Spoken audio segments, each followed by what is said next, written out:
The following clip is from a book review and analysis video I made on Up From Slavery by Booker T. Washington. The book is an autobiography telling the story of how Washington, who was born a slave, rose up from slavery while helping his fellow freed slaves become freer still through education and hard work. It is full of wisdom regarding the history of slavery, the value of education, the power of merit, and how to effectively improve race relations, among other things. I think of Washington as an American hero, whom we should all look up to today for guidance in these divisive times.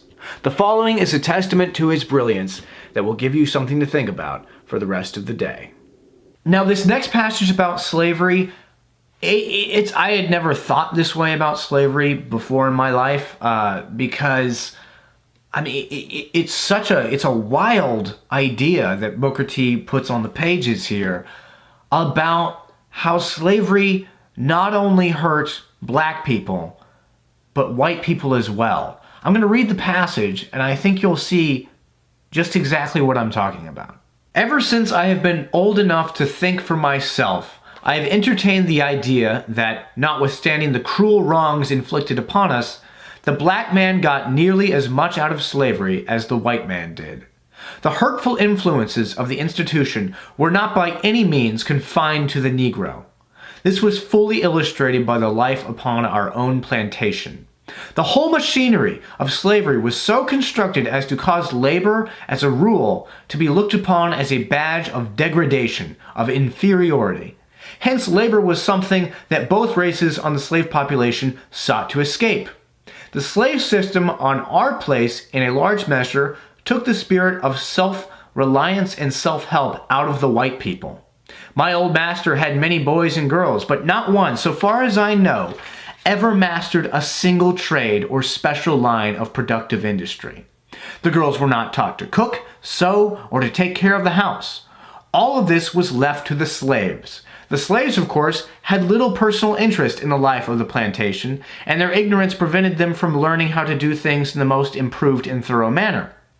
As a result of the system, fences were out of repair, gates were hanging half off the hinges, doors creaked, window panes were out, plastering had fallen but was not replaced, weeds grew in the yard.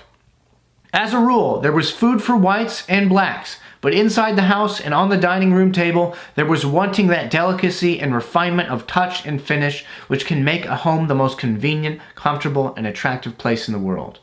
Withal, there was a waste of food and other materials which was sad.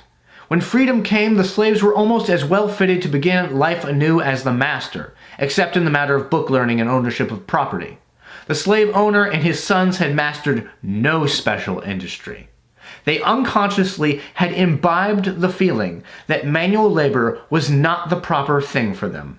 On the other hand, the slaves, in many cases, had mastered some handicraft, and none were ashamed, and few unwilling, to labor. And so you see what Booker T. Washington is getting at. He is saying that the white race's dependence on the black race to do all the hard things for them left the white race completely in disarray when the institution of slavery was abolished. It left the white people completely unprepared for life without slaves. And so in many ways, slavery not only hurt black people for all the obvious reasons, but it also hurt white people detrimentally at that time.